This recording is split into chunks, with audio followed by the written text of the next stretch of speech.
Hello everyone, मैं मोहम्मद बिलाल खान आप सभी का एनकेएल चैनल पर स्वागत करता हूं। क्लास 12 के फिजिक्स के आईएमपी क्वेश्चंस के बारे में हम जानेंगे। ये क्वेश्चंस दो मार्क्स के आएंगे आपको। ये वेरी आईएमपी क्वेश्चंस हैं। आपका पहला क्वेश्चन है कि मूल आवेश किसे कहते हैं। ये भी बहुत आईएमपी क्वेश्चन है। अब सेकंड क्वेश्चन की बात करें हम तो दूसरा क्वेश्चन है आपका क्या कह रहा है, विद्युत बल रेखाएं एक दूसरे को क्यों नहीं काटती हैं। और तीसरा क्वेश्चन आपका क्या कह रहा है कि आवेश का क्वांटीकरण का क्या कारण है। और चौथा क्वेश्चन आपका कह रहा है कि कूलाम का नियम क्या है। एकांक आवेश को परिभाषित कीजिए, ये आपका पांचवा क्वेश्चन है। और छठवां क्वेश्चन आपका कह रहे हैं विद्युत क्षेत्र की तीव्रता की परिभाषा लिखिए। और विद्युत द्विध्रुव किसे कहते हैं। और आपका आठवां क्वेश्चन कह रहे हैं कि विद्युत द्विध्रुव आघूर्ण किसे कहते हैं। और नौवां क्वेश्चन आपका कह रहे हैं विद्युत फ्लक्स को परिभाषित कीजिए। हेलो एवरीवन, जैसा कि मैंने आपको कहा था कि नेक्स्ट पार्ट में इसके क्वेश्चंस के आंसर बताऊंगा। चलिए वीडियो को स्टार्ट करते हैं। फिर से कि आपका पुनः स्वागत है एनकेएल चैनल पर। मैं मोहम्मद बिलाल खान। अध्याय 1 आवेश एवं विद्युत क्षेत्र। पहला क्वेश्चन था आपका कि मूल आवेश किसे कहते हैं। इस क्वेश्चन का आंसर है आपका कि इलेक्ट्रॉन पर उपस्थित आवेश को मूल आवेश कहा जाता है। इसका मान 1.6 × 10⁻⁻19 कूलाम होता है। और आपका सेकेंड क्वेश्चन है कि विद्युत बल रेखाएं एक दूसरे को क्यों नहीं काटती हैं।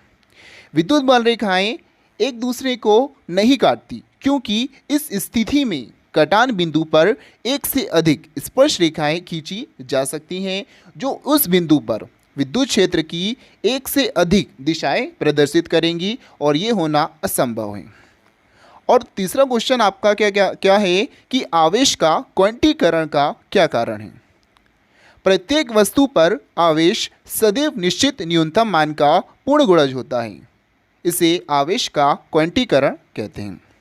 और चौथा क्वेश्चन है आपका कि कूलाम का नियम क्या है। इसका आंसर है कि दो बिंदु आवेशों के मध्य लगने वाला आकर्षण या प्रतिकर्षण बल उन दोनों आवेशों के परिमाण के गुणनफल के अनुक्रमानुपाती तथा उनकी बीच की दूरी के वर्ग के व्युत्क्रमानुपाती होता है।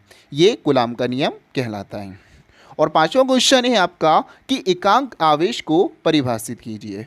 इसका आंसर है आपका कि एकांक यानी एक कूलाम आवेश वह आवेश है जो अपने से 1 मीटर की दूरी पर निर्वात में रखे अपने बराबर के समान आवेश को 9.0 × 10⁹ न्यूटन के बल से प्रतिकर्षित करता है। ये एकांक एक कूलाम आवेश कहलाता है। और छठवां क्वेश्चन है आपका विद्युत क्षेत्र की तीव्रता। विद्युत क्षेत्र में किसी बिंदु पर विद्युत क्षेत्र की तीव्रता E सदिश उस बिंदु पर अल्प एकांक धनावेश पर कार्य करने वाले बल के बराबर होती है। इसे विद्युत क्षेत्र की तीव्रता कहते हैं। और सातवां क्वेश्चन है आपका कि विद्युत द्विध्रुव किसे कहते हैं। इसका आंसर वह है ये हैगा कि वह निकाय जिसमें दो बराबर व विपरीत आवेश एक दूसरे से अल्प दूरी पर स्थित होते हैं विद्युत द्विध्रुव कहलाते हैं।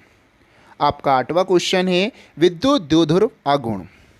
विद्युत द्विध्रुव आघूर्ण की परिभाषा का आंसर आपको हम बताएंगे कि विद्युत द्विध्रुव आघूर्ण क्या है। ये बहुत आईएमपी क्वेश्चन है। विद्युत द्विध्रुव आघूर्ण के किसी एक आवेश Q तथा आवेशों की बीच की दूरी 2L के गुणनफल को विद्युत द्विध्रुव आघूर्ण कहते हैं, अर्थात P = Q × 2L। और नौवां क्वेश्चन है आपका कि विद्युत फ्लक्स किसे कहते हैं। विद्युत फ्लक्स किसे कहते हैं। इसका आंसर है आपका किसी विद्युत क्षेत्र में उपस्थित किसी काल्पनिक पृष्ठ पर विद्युत फ्लक्स उस पृष्ठ से गुजरने वाली बल रेखाओं की संख्या की माप है जिसे विद्युत फ्लक्स कहते हैं। और आपका 10वां और लास्ट क्वेश्चन है कि गॉस प्रमेय किसे कहते हैं। इसका आंसर है आपका किसी बंद पृष्ठ से गुजरने वाला संपूर्ण विद्युत फ्लक्स उस बंद पृष्ठ के अंदर उपस्थित कुल आवेश क्यू का 1/एप्सिलॉन गुना होता है। सूत्र रूप में फ्लक्स फाई बराबर 1/एप्सिलॉन क्यू। आपको फिजिक्स, केमिस्ट्री एंड बायो के क्वेश्चंस भी बताए जाएंगे, कृपया करके आप इन वीडियोस को भी देखें।